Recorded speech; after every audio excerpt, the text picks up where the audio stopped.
Welcome back to the deep dive. Today, we're really focusing in. We're setting aside general curiosity and, you could say, putting on our surgical scrubs because this deep dive is tailored for one thing.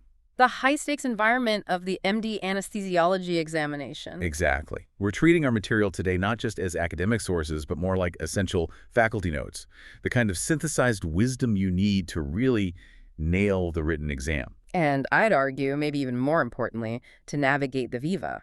We're going to be focusing on the kind of details that Gujarat University examiners specifically are looking for. That's it. This is about moving from just, memorizing facts to really mastering the concept. It is. Because these drugs we're dissecting today, morphine, fentanyl, and remifentanil, they're not just items on a list. They are the absolute cornerstone of your daily practice. Okay, let's unpack this. Yeah. The fundamental drugs in your armamentarium. And if you can really synthesize their core pharmacology, if you can talk fluently about high-yield concepts like context-sensitive halftime or active metabolites, you're showing the kind of deep knowledge that's expected. It's not just about what they do, but why they do it. And critically, how things like organ failure or age can completely change the rules of the game. So let's start at the very beginning, framing this for the exam. Right. And first up is just simple nomenclature. In the OR, we might use the words interchangeably, but for the Viva, you have to be absolutely precise. Opiate versus opioid. Exactly. An opiate is a naturally occurring substance. It's derived directly from the opium poppy. Think morphine, codeine, the bane. That's the classic definition. An opioid. Opioid is the big umbrella term. It covers any substance, natural, semi-synthetic, or fully synthetic like fentanyl that binds to opioid receptors and produces agonist effects. Getting that distinction right is your first easy mark. Okay, so with that definition clear, what is their fundamental role in our field? Well, they're the foundation of modern pain management, of course, but for us, they are the pillar of what we call balanced anesthesia. Meaning they provide that potent analgesia and some sedation. But, and this is key, without causing significant amnesia. Their primary job is to blunt that massive sympathetic response the body has to intense noxious stimuli. Like the laryngoscopy or the first surgical incision? Precisely. By blunting that surge of catecholamines, opioids are absolutely paramount for maintaining hemodynamic stability.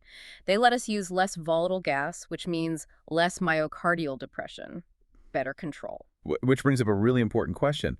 Why are these foundational drugs tested so consistently, so intensely in every single exam format? I think it really boils down to their complexity and that very narrow therapeutic window they have. It's a test of two difficult areas at once. It is. First, you have complex pharmacokinetics. You have to understand things like context-sensitive halftime, or CST, which totally blows up the simple idea of a terminal half-life. And second? Second is the critical pharmacodynamics, specifically managing that dose-dependent risk of respiratory depression.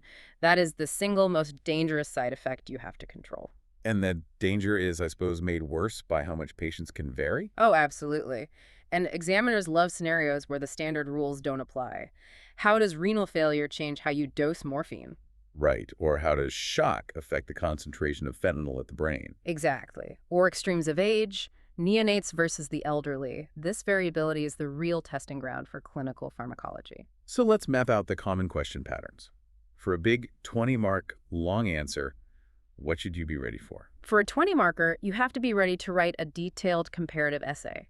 That means drawing up comparison tables. Morphine, fentanyl, remifentanil, side by side, covering everything from structure to metabolism. You could also get a deep dive on a single drug. Absolutely. And if you do, remifentanil is a guaranteed candidate because of its unique kinetics. And what about short notes? Short notes demand focus. They're concise, structured, 5, maybe 8 marks.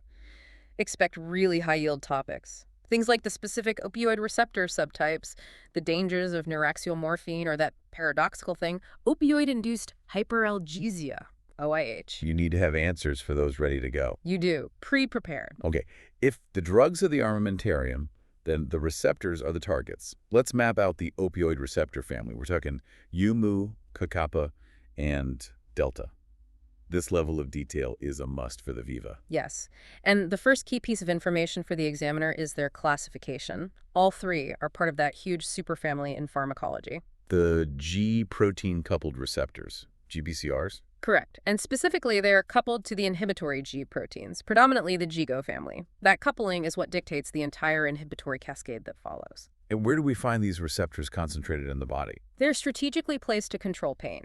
Centrally, you find them in very high concentrations in the periaqueductal gray, the PEG, and the rostral ventromedial medulla, or RVM. Which are key parts of the descending pain control system. Yes. And crucially, in the spinal cord dorsal horn, specifically the substantia gelatinosa. Then you've got peripheral locations too, like afferent nerve terminals and, of course, the GI tract, which explains a lot of the side effects. Let's get right into the mechanism of action. So the opioid binds to the G protein. How does that translate into the inhibitory signal that reduces pain? We need the molecular steps here. Okay, so think of it as a three-pronged inhibitory attack on the neuron. The moment the agonist binds, the G protein complex dissociates, and its first job is to inhibit an enzyme called adenyl cyclase. Which leads to a drop in intracellular cyclic AMP. Right.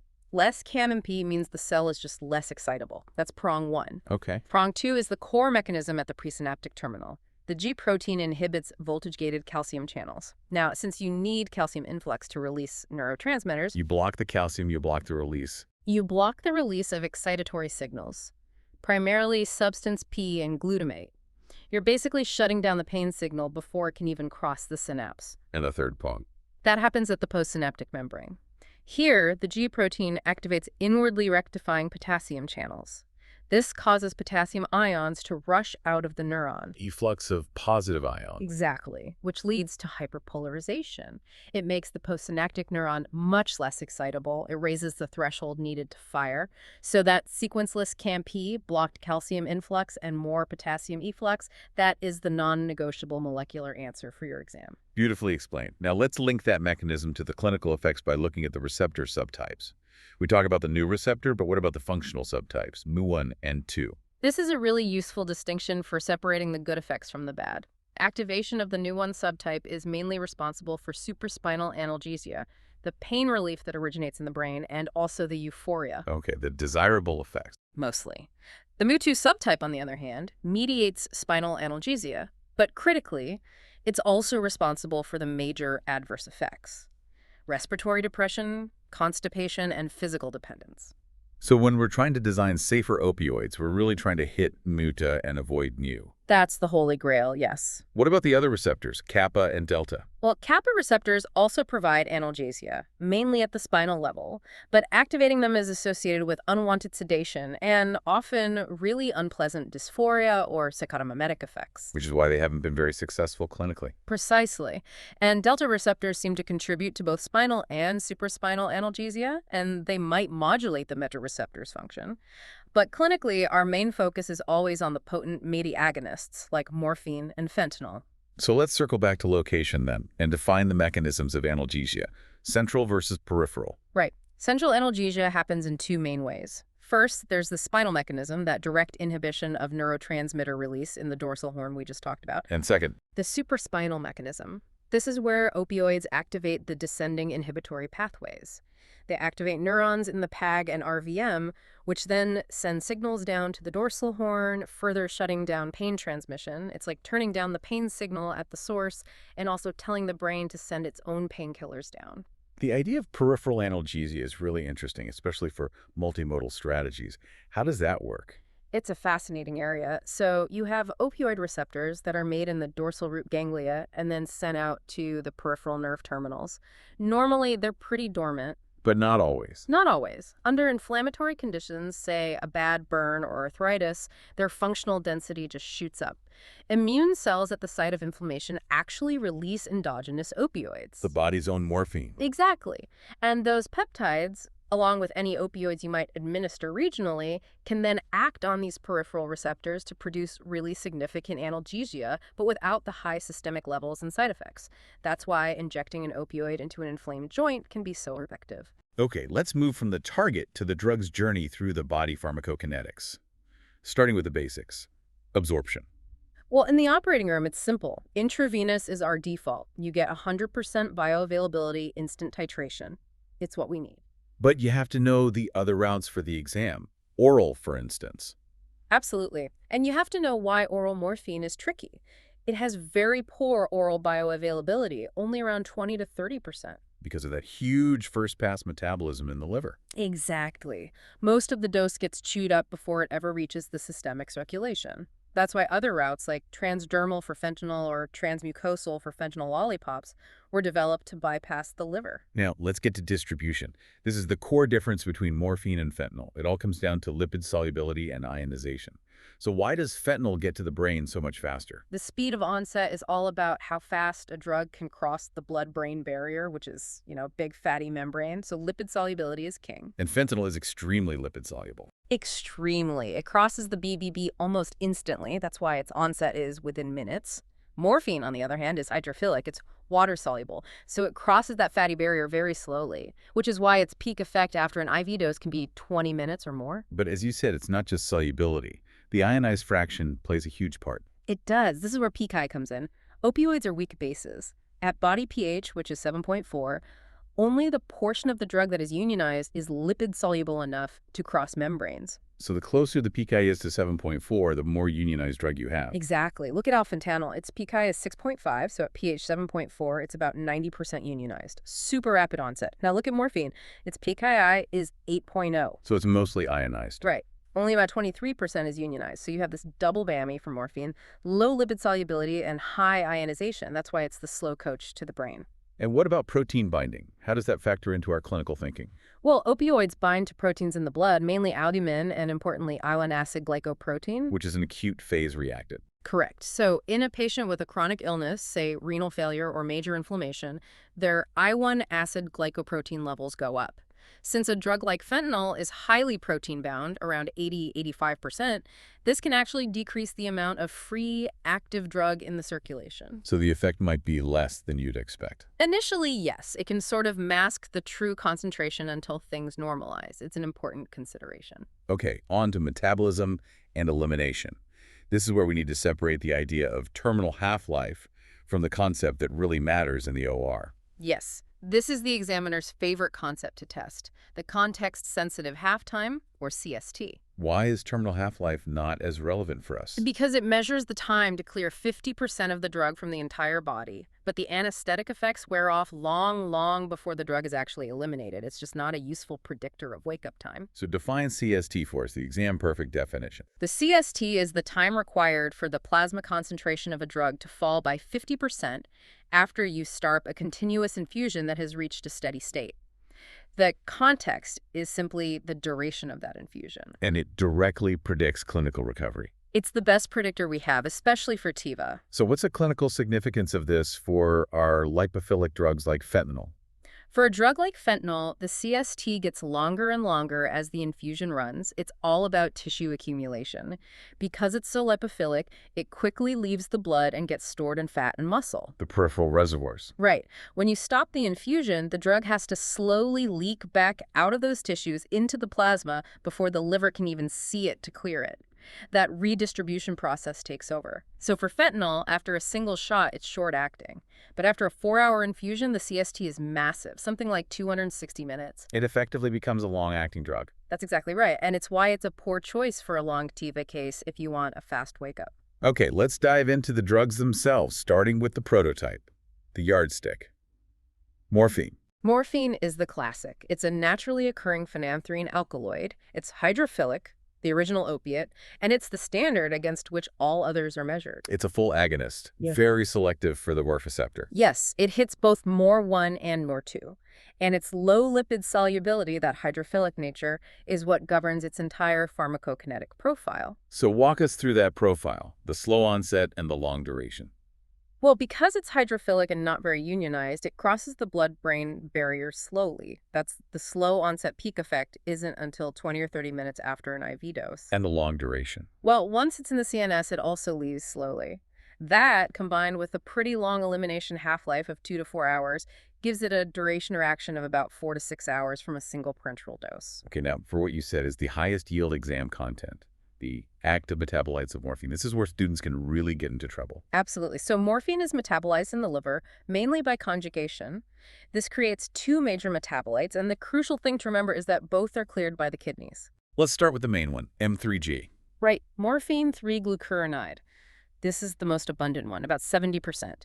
It has almost no analgesic activity, but it's not inert. It has neuroexcitatory properties. Meaning it can cause problems. Yes. Irritability, allodynia, and if it really accumulates, it can even lower the seizure threshold.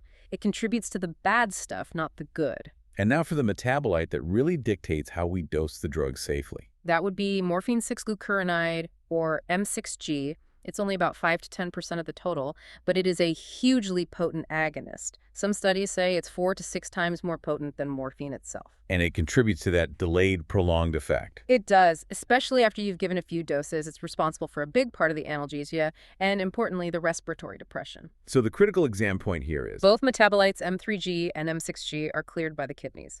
So in a patient with severe renal failure, they build up rapidly. M6G's half-life can stretch out to over 27 hours. leading to unpredictable, profound, and delayed respiratory depression.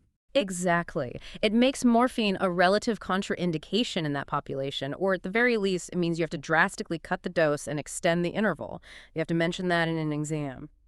Interestingly, morphine's low lipid solubility, which is a disadvantage for IV onset, becomes a huge advantage for one specific clinical use. Neuraxial analgesia, without a doubt. Why is it so good for that? When you put it in the epidural or intrathecal space, its hydrophilic nature means it doesn't just get sucked up into the systemic circulation or trapped in epidural fat. It stays in the cerebrospinal fluid. Allowing it to spread and cover more dermatomes. And to slowly diffuse into the dorsal horn, providing profound spinal analgesia that can last for up to 24 hours.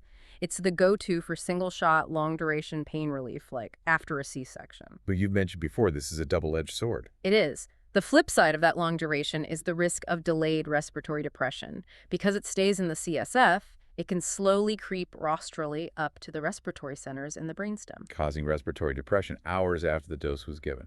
Many hours later. And that's why it mandates vigilant, prolonged monitoring, often for a full 24 hours. Finally, what's the one adverse effect that really sets morphine apart from, say, fentanyl? Histamine release.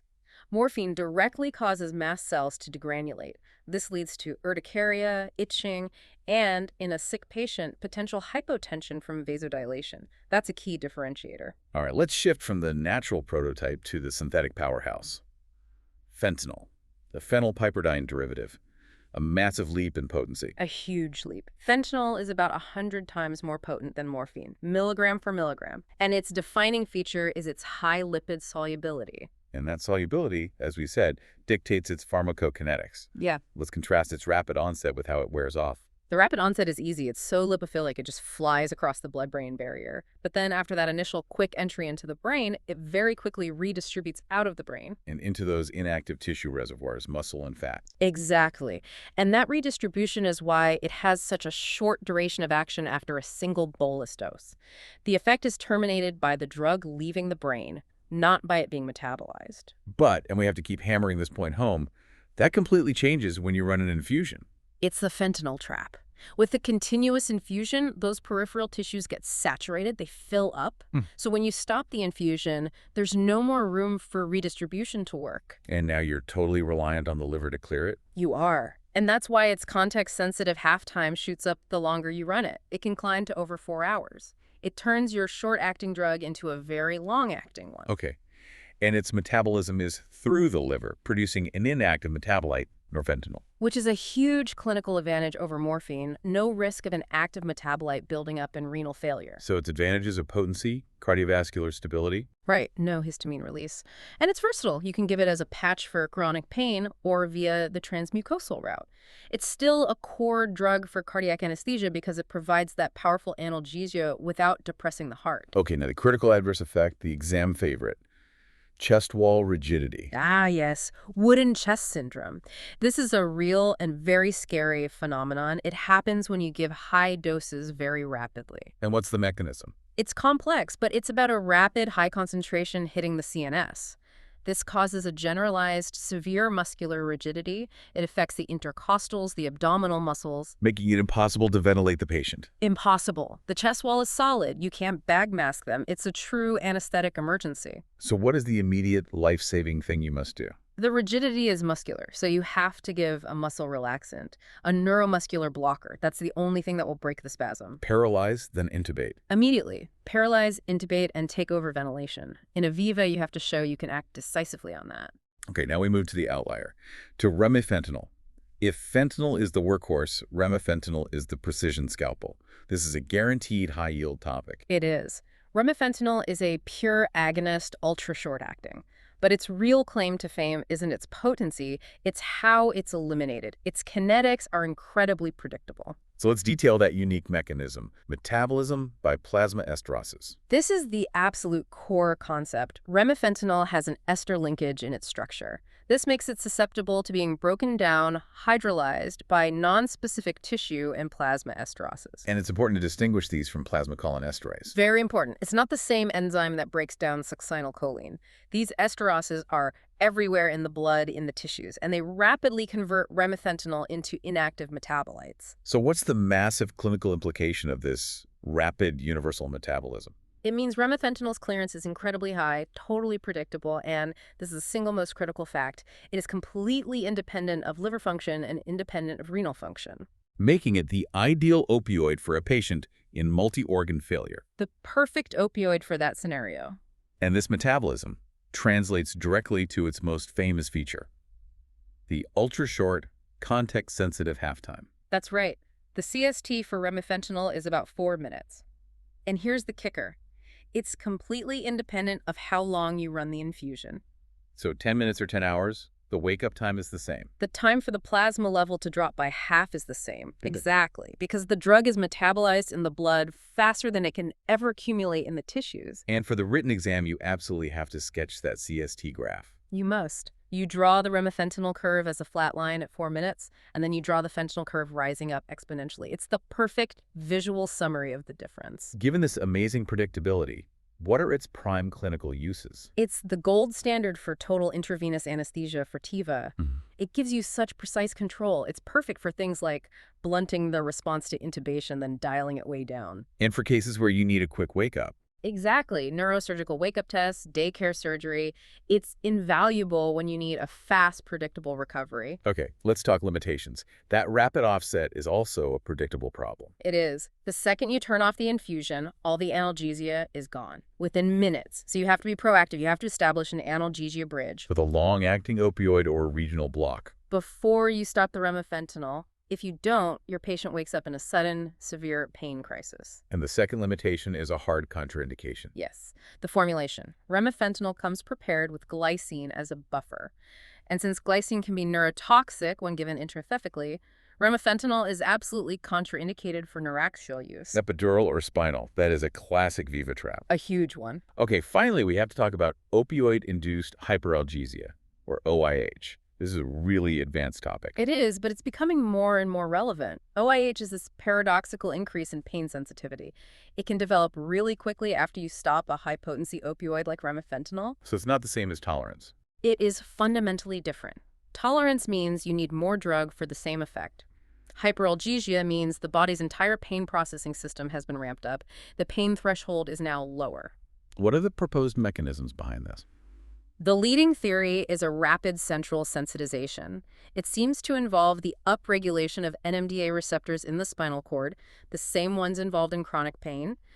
The rapid washout of the opioid seems to unmask this hyperexcitability. So clinically, how do we prevent this? Well, since it seems to involve NMDA receptors, giving a prophylactic NMDA receptor antagonist, like a low-dose ketamine infusion, is a very effective strategy. Along with regional blocks. Right. Bypass the central nervous system altogether during that critical washout period. Showing you know about OIH and how to manage it demonstrates a really sophisticated level of understanding. All right, let's pull back and look at the unified effects across the entire class. At equivalent doses, the core pharmacodynamics of these drugs are pretty similar, all driven by that receptor activation. Right. Starting with the reason we use them. Analgesia. Opioids don't just block the pain signal, they also blunt the emotional reaction to pain, the fear and anxiety. And they're better for certain types of pain. Yes, much more effective against that dull, deep, visceral pain carried by C fibers than the sharp, somatic pain from A delta fibers. Now for the biggest danger, respiratory depression. Let's get into the mechanism. It's dose-dependent, mediated by neuroreceptors in the brainstem. The core mechanism is that they make the brainstem less responsive to rising levels of CO2. So the normal drive to breathe is blunted. Exactly. The CO2 response curve shifts to the right. The patient essentially forgets to breathe. And this is why neuraxial morphine is so tricky. The drug slowly gets up to those brainstem centers hours later. And the cardiovascular system, this is one of their big advantages. For the most part, yes. They provide excellent hemodynamic stability. They don't really affect contractility. In fact, the most common effect is bradycardia, a slowing of the heart rate from stimulating the vagus nerve. Which can actually be helpful sometimes. It can. But we have to mention the exception again, morphine. Its histamine release can cause vasodilation and hypotension. Fentanyl and remifentanil are much more stable. And the gastrointestinal tract. This is a consistent and major source of postoperative problems. Yes. Profound constipation. Opioids slow down gut motility by acting on peripheral receptors in the wall of the gut. And because it's a peripheral effect. We can target it with peripheral antagonists, like methylnaltrexone, to relieve the constipation without reversing the central pain relief. We also have to mention biliary spasm, the contraction of the sphincter of Oddi. It can mimic gallbladder pain. A quick word on endocrine and immune effects. In the short term, they're great at blunting the surgical stress response, suppressing cortisol release. Long term, chronic use can suppress immune function and disrupt the HPA axis, but that's less of a concern for acute anesthetic use. Okay, let's talk dosage and administration. To maintain stable analgesia during a case, you need stable blood levels. Right. And for short-acting drugs like fentanyl, that means either frequent small boluses or, ideally, a continuous infusion to counteract that rapid redistribution. And it's always easier to prevent pain than to treat it. Always. You'll need a bigger loading dose to get on top of existing pain than the maintenance dose you'll need to keep it at bay. Now, for the critical topic of dose adjustments. Scenario questions here are almost a guarantee. Let's start with the elderly. In the elderly, sensitivity is way up. They have less muscle, a smaller volume of distribution, and often reduced organ function. You have to be cautious. Oh, a dose reduction. Start by reducing your normal dose by at least 25 to 50%. And watch closely for side effects like confusion and urinary retention, which they're much more prone to. Now, the definitive one, renal failure. This is the big separator. As we've said, morphine dose and frequency must be drastically reduced, or you should probably avoid it altogether. That M6G accumulation is just too dangerous. Fentanyl and remifentanil are the better choices. Much better. Fentanyl's metabolite is inactive, and remifentanil is the safest of all, since its clearance is completely independent of the kidneys. It's the go-to for titratable analgesia in an ICU patient with renal failure. What about severe hepatic disease?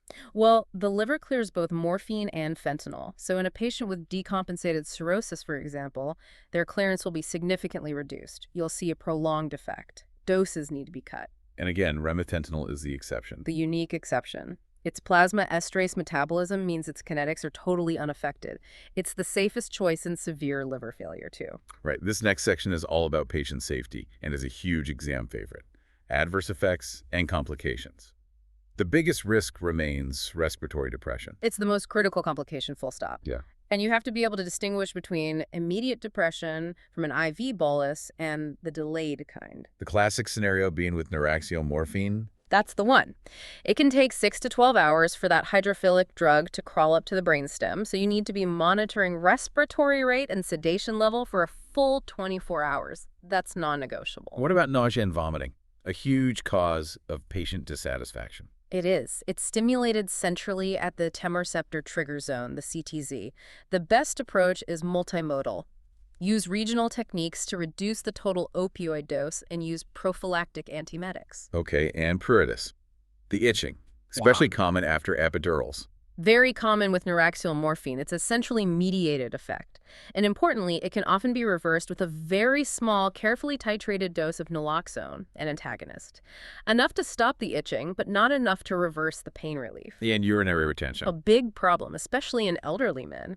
Opioids reduce the tone of the bladder muscle and inhibit the voiding reflex. Catheterization is often needed. Okay, let's nail down the precise definitions for tolerance, dependence, and addiction. You have to get this right in the exam. You do. Tolerance is purely pharmacological. It means you need a higher dose over time to get the same effect. It happens because the receptors downregulate or uncouple from their G proteins. Physical dependence. Also pharmacological. The body adapts to the drug's presence. If you stop it suddenly or give an antagonist, you get a predictable withdrawal syndrome. And the most important point. You must state clearly that neither tolerance nor physical dependence is the same thing as addiction. Addiction is a complex psychological disorder, a behavioral syndrome. Confusing those terms is a major professional error. Okay, let's pull all this together into that rapid recall table format that examiners love. Morphine versus fentanyl versus remifentanil. Okay, let's build it. First metric, potency, with morphine as our baseline of 1. Fentanyl is about 100 times more potent. Roughly, yes. And remifentanil is in that same ballpark, around 100. Onset driver. For morphine, it's slow because of its low lipid solubility. Right. For fentanyl and remifentanil, it's rapid because they're highly lipophilic. Okay, offset driver. This is the key difference. For morphine, it's just slow clearance and that active M6G. For fentanyl, after a bolus, it's all about redistribution. But for remifentanil, It's that unique rapid esterase hydrolysis. exactly, which leads to CST. For fentanyl, it increases significantly over time. For remifentanil, it's ultra short, about 4 minutes, and totally time independent. Metabolism. Morphine is liver and kidney. Fentanyl is just liver. Remifentanil is plasma esterases. Active metabolite. Huh? Yes, for morphine, the potent M6G. No for fentanyl and remifentanil. Histamine release. Yes for morphine, no for the others. And finally, a key risk. For morphine, it's renal failure. For fentanyl, it's chest wall rigidity. And for remifentanil, it's that contraindication for neuraxial use because of the glycine buffer. That table perfectly illustrates why we choose which opioid for which situation. It does. For daycare surgery, you want fast, predictable recovery. It has to be remifentanil. For cardiac anesthesia, where you need to blunt a massive stress response with cardiovascular stability. Historically, high-dose fentanyl has been the workhorse. Remifentanil is also an excellent choice for its titratability. And in the ICU, for a patient in renal failure. Remifentanil is the safest option. Its clearance is totally independent of organ function. You can turn it off for a neuro exam and have them wake up in minutes. Fentanyl is an option, but you have to watch for that accumulation. And you absolutely avoid morphine. So what if things go wrong? Life-threatening respiratory depression. We reach for naloxone. Naloxone is our pure, non-selective opioid antagonist. It has a high affinity for all the receptors, but it's most potent at the receptor. Its job is simply to kick the agonist off the receptor and reverse the effects. What are the crucial precautions you have to mention in Aviva about giving it? First, titration. It has a short half-life, so you might need to redose. But the biggest danger is giving too much, too fast. You can precipitate an acute withdrawal syndrome. A violent one. Hypertension, pulmonary edema, agitation, is a sudden, massive return of pain. The goal is just to restore adequate breathing, not to make the patient wide awake. Titrate slowly, maybe 40 micrograms at a time. Let's shift gears completely to the Viva mindset. Rapid-fire points that test your core understanding. Okay. Frequently asked Viva questions are always about mechanisms and exceptions. First, be ready to detail that GPCR mechanism. K plus efflux, C2 plus influx inhibition. Second. You must know the pharmacology of M6G, its potency, its renal clearance, that's a favorite. And third. The unique properties of remifentanil, the esterase metabolism, the CST independence, and they will try to trick you by asking if it's plasma cholinesterase. You have to say, no, it's non-specific esterases. And what are the common student mistakes that lose marks? The biggest one is confusing CST with terminal half-life. They are not the same thing and don't predict the same outcome. CST is for acute recovery from an infusion. And another one. Forgetting to mention the glycine buffer as the reason remifentanil is contraindicated neuraxially, you have to state that explicitly. Finally, what's a safe, structured way to answer questions about the effects of these drugs? Always structure your answer by body system. It shows organized thinking. Say, CNS effects are analgesia, meiosis, sedation. Respiratory effects are dose-dependent depression. Cardiovascular, bradycardia, and stability, except for morphine. GIGU, constipation, and urinary retention. It's a simple framework that covers all your bases. Exactly. In a 20-mark written answer, diagrams and tables are your best friend. What are the must-have visuals? 2, really. First, a quick sketch of the opioid receptor GPCR. Just draw the 7-transmembrane receptor, show the inhibitory G protein inside, and label the K plus efflux and C2 plus inhibition. And the second one is even more critical. The context-sensitive half-time comparison graph, this is mandatory. X-axis is infusion duration, Y-axis is CST. You show the fentanyl curve rising sharply after a couple of hours, and the remifentanil curve as a flat line at 4 minutes. It's the perfect visual summary. And for the overall structure of that 20-mark answer, You have to follow a logical academic progression. start with definition and classification. Then receptors and mechanism. Then pharmacokinetics, being sure to define CST. Then pharmacodynamics, by system. You dive into these specific drugs and compare them. Exactly. Cover their unique features, like morphine's metabolites. Then discuss adverse effects and how to manage them. And you finish with clinical application, which drug for which scenario. That structure guarantees you hit all the key points. That was an incredibly detailed breakdown, perfect for exam prep. Let's try to condense all of that into the 10 or 12 high-yield facts you absolutely must have for instant recall. Okay, here's the list. Look. Opioids act on Guy-linked GPCRs, causing K+ efflux and K2+ influx inhibition. 2. The big 2 receptor is responsible for respiratory depression. 3. Morphine's low lipid solubility allows for long neuraxial analgesia but risks delayed respiratory depression. 4. Morphine 6-glucuronide, M6G, is a potent active metabolite that accumulates in renal failure. Fentanyl's CST increases dramatically with infusion duration due to tissue saturation. 6. Rapid high-dose fentanyl can cause chest wall rigidity, which requires muscle relaxation. 7. Remifentanil is cleared by non-specific plasma esterases, independent of organ function. 8. Remifentanil CST is ultra-short, around 4 minutes, and does not change with infusion duration. 9. Remifentanil is contraindicated neuraxially because of its glycine buffer. 10. Opioid-induced hyperalgesia, OIH, is a central sensitization that can be mitigated by ketamine. 11. Physical dependence is not the same as addiction. And 12. Naloxone must be titrated carefully to avoid acute withdrawal. Perfect. Now, for that 20-mark essay, give us the model conclusion paragraph that ties it all together. Your conclusion should sound something like this. In summary, the sophisticated use of agonist opioids requires the anesthesiologist to look beyond relative potency and focus critically on pharmacokinetics and metabolism.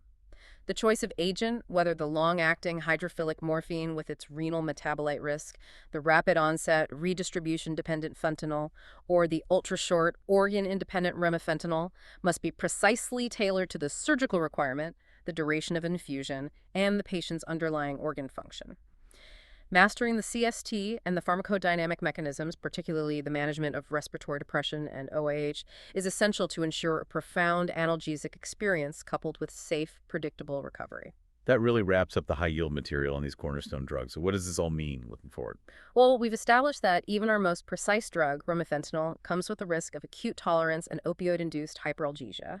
So considering these growing challenges, how will the emerging trend toward opioid-free anesthesia, or OFA, fundamentally change our practice? Using other drug classes, like alpha-2 agonists and NMDA antagonists, to replace opioids altogether. Exactly, to fully replace them, not just supplement them, especially in our highest-risk patients.